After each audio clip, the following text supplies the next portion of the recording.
Hey everybody, welcome to Play Ranked Share, the show where I play the marquee PlayStation 5 titles, create an ever-evolving ranking of the best PlayStation 5 games, and share my opinions with you. My name is Tyrus, and this episode is focused on Demon's Souls. Before I get into this review, I think it's important to note a couple things.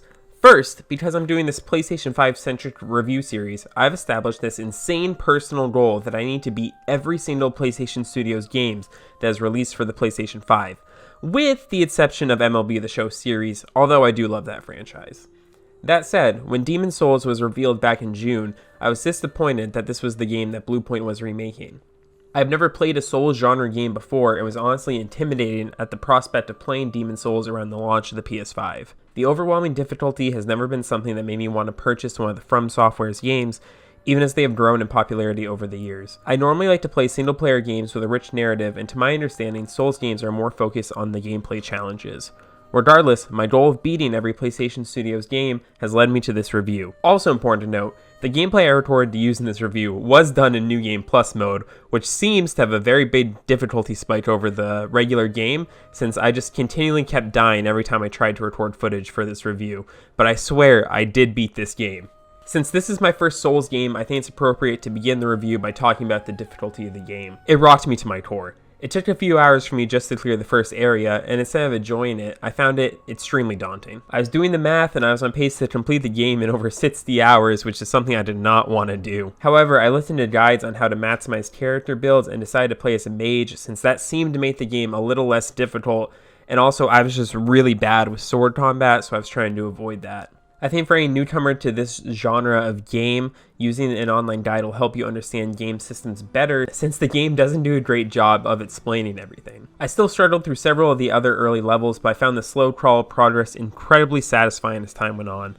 By the time I reached some later levels, I was able to beat them without dying, even if I had to go really slowly and treat every enemy with care. I at least understood as the game went on how to pace myself through combat to avoid the small mistakes that can quickly lead to your death. That wasn't to say I found the second half of the game completely easy though. The Man-Eater boss battle took me hours to finally beat, and that kind of difficulty was so extreme it just really felt excessive to me. Similarly, in level 4-2 after the Adjudicator Archstone, that was an extremely difficult level and took me several days to beat. I kept having to stop because I was just getting too frustrated with dying over and over again to the same enemies. Although once I did beat that level, it did become one of my favorite grinding spots to go back and use to level up.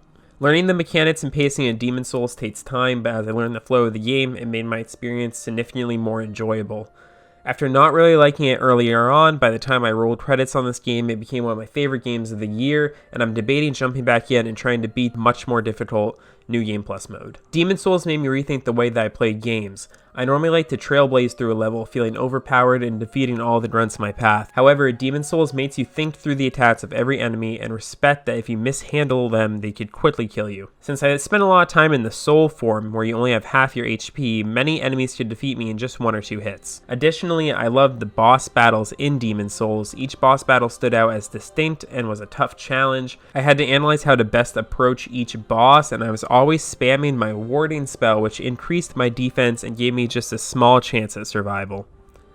I do appreciate how each level and boss battle in Demon's Souls has their own unique quirks, presenting new hazards and obstacles every time. It kept me on the edge of my seat, waiting to see what I was going to face around every corner and how I could best handle it. I do think that Demon's Souls' difficulty can be a hindrance to the overall enjoyment sometimes. I wish that there were checkpoints right before the boss battles.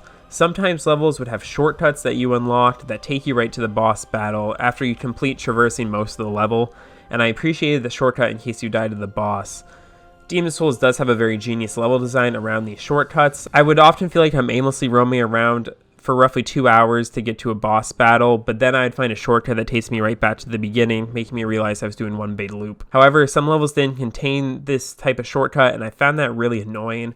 Including a checkpoint right before the boss battle could have alleviated this complaint and let me focus on boss battles after completing a difficult traversal section of a level. It was no fun having to replay large chunks of levels repeatedly in some instances just because I was stuck on the boss battle that awaited me at the end. I think it's also important to note the game is beautifully recreated by Bluepoint Games. After playing this game in 60 frames per second, I do not know if I can go back to playing games at the 30 frames per second that were standard in the last generation. Seeing the vast boggy area of a swamp or the meticulous detail in the design of a castle surprised me throughout the game, We are just at the beginning of the console generation, and it's welcoming to think about how games will look even more beautiful as developers get more experience creating games for the PlayStation 5. I do think out of all the games I've played so far, Demon's Souls is the best graphical showcase that I've seen out of the PlayStation 5 games, and I expect it to hold that title for a little while. I am happy Demon's Souls came out right at the beginning of the console generation when there weren't as many games to play, otherwise I might have passed over it.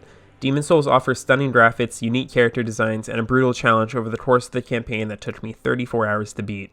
I've never faced such steep difficulty in a game, and I was amazed how the game made me rethink how to approach a level, making me more cautious than I am in any other game. On top of the best graphics I've seen on the console so far, Demon's Souls is a great game to pick up with a PlayStation 5 if you're looking for a challenging experience. This game is a straight remaster of a PlayStation 3 game with no overhaul of dated mechanics though, and additionally I think the game would have been greatly benefited from a more generous checkpoint system that makes it easier to challenge bosses over and over again. It would have also been nice if game mechanics were better explained during the game and not forcing players to rely on online wikis to understand the ins and outs of the games.